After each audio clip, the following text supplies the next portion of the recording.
No more Google in Australia? Are you sure? Hi everyone, this is Kriscell from Kristainment, and in today's video I'll be talking about Google, who will be turning off its search feature in the whole of Australia because apparently the Australian government is trying to impose the News Media Bargaining Code.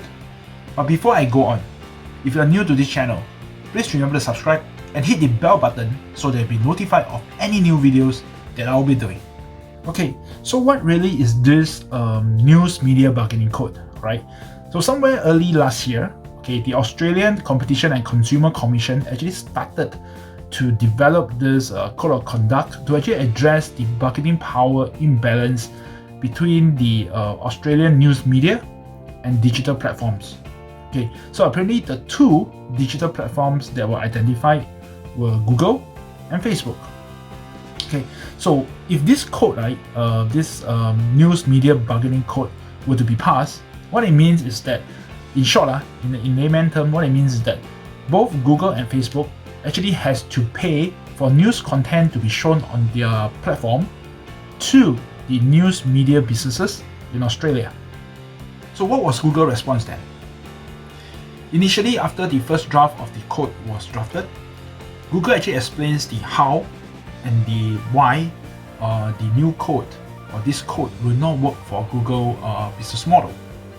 And in fact, Google actually counter-proposed a few options for the commissions to actually consider. But after months of negotiation and many back and forth between the various parties, the current and most updated code still require Google to pay. So what is Google paying then?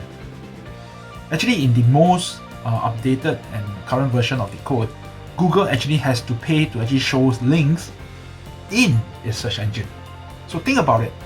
Google is actually providing a free service to end users like you and me whenever we search.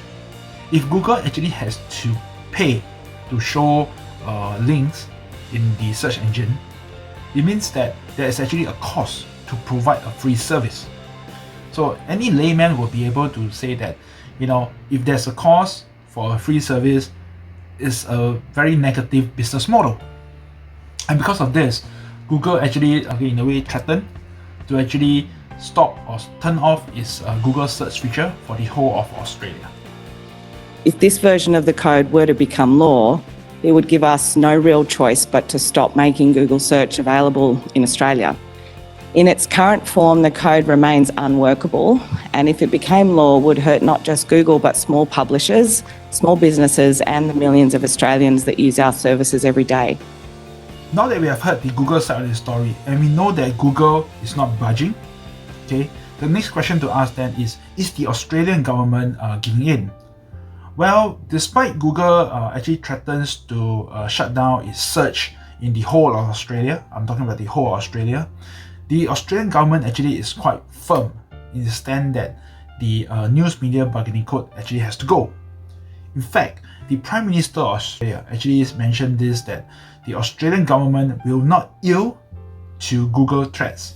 Australia makes our rules for things you can do in Australia. That's done in our parliament, it's done by our government, and that's how things work here in Australia. And people who want to work with that in Australia, you're very welcome. But we don't respond to threats. What is the impact?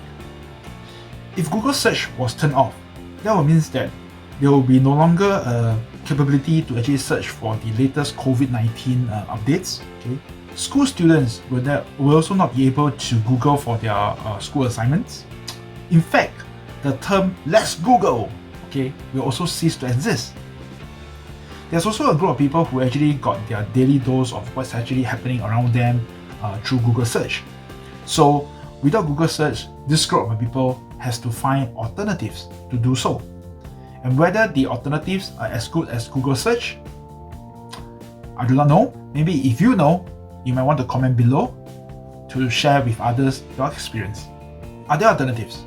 Of course, so many. There are so many alternatives search engine that are available. Alright, let me just name you a few.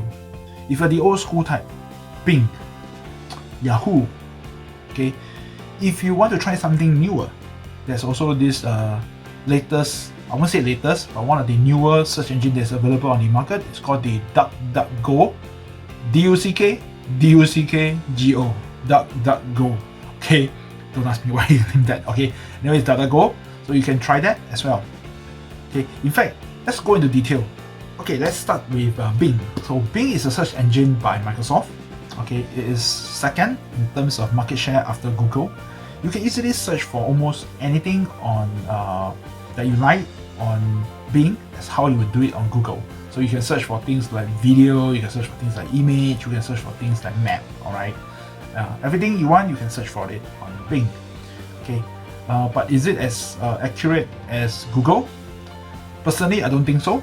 Okay, but I think as an alternative, it works pretty well. Next, let's talk about Yahoo. Okay, Yahoo is another alternative that's very, very similar to Google. Okay, in terms of market share, it is number 3. Okay, it's number 3. However, do note that for Yahoo, it has been declining in terms of popularity over the years. Okay, in fact, the Yahoo search engine now is actually being powered by Bing.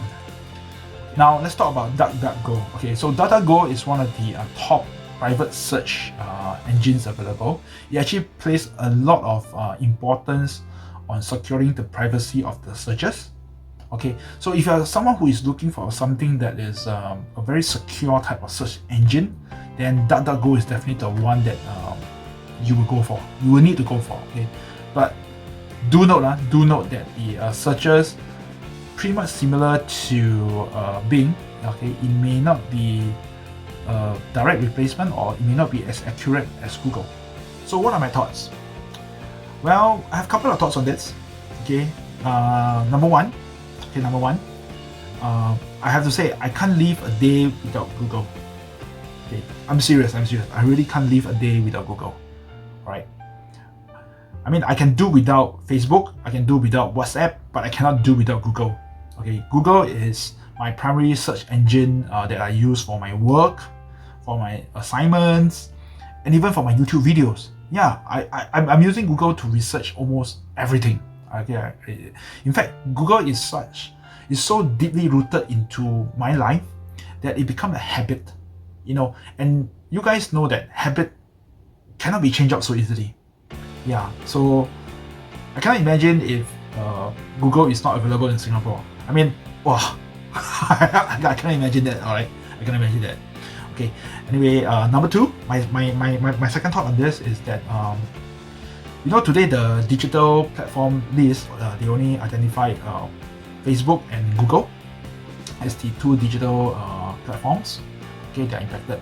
Okay, but as time go by, as time goes, okay, when people start to switch over to the alternative platforms, okay, things like Bing, Yahoo, or even DuckDuckGo, so what will happen? Okay, eventually, right, these platforms, these alternatives, will then also be included into the code or into the list of digital platforms. Then they will also be required to pay. Then the whole cycle, right, repeats itself again. Okay, unless Australia is like China. Okay, I believe many of you have, those of you who have been to China, you might have experienced the Great Firewall of China. Okay, the Great Firewall of China, where it literally block out Google, YouTube, you know, etc., etc. Yeah, and replace with their local alternatives like Baidu, TikTok, etc. Yeah, so unless Australia can do that, which I don't think so. Okay, which I don't think so. Okay, so I just feel that eventually, when the code actually includes all the other alternatives, then it actually comes to a situation whereby there's no choice but to pay, or totally Australia will live without any search engine unless they develop a local version of it. Alright. Okay, then my third thought. Okay, my third thought on this is that today Australia may be the first country to actually drafted this code. In fact, if they were to pass it, they will be the first country to actually pass this code. Okay, So what will happen is that most likely other countries will eventually also soon, I would say soon, will just follow. And then if other countries were to follow, there will be two possible outcomes to this. Okay, one, either Google switch off Google search for the entire world, okay, and then all of us has to switch over to alternatives, or two, Google have to accept this. Okay, Google will accept this, but then because it's a free service, okay, it cannot be a free service anymore. Okay, because now Google actually has to pay. So what Google will do is most likely Google will on-pass the cost to end consumer like us. And what that means is that to search, you and me have to pay. Okay, so either one or two doesn't seem to be a good outcome at all. Alright, that's it for this video. If you like this video, remember to give this video a big thumbs up, a big thumbs up. And if you're new, please remember to subscribe, share, and hit the bell button so that you'll be notified of any new videos that I'll be doing. So till my next video, Kriscell, signing out.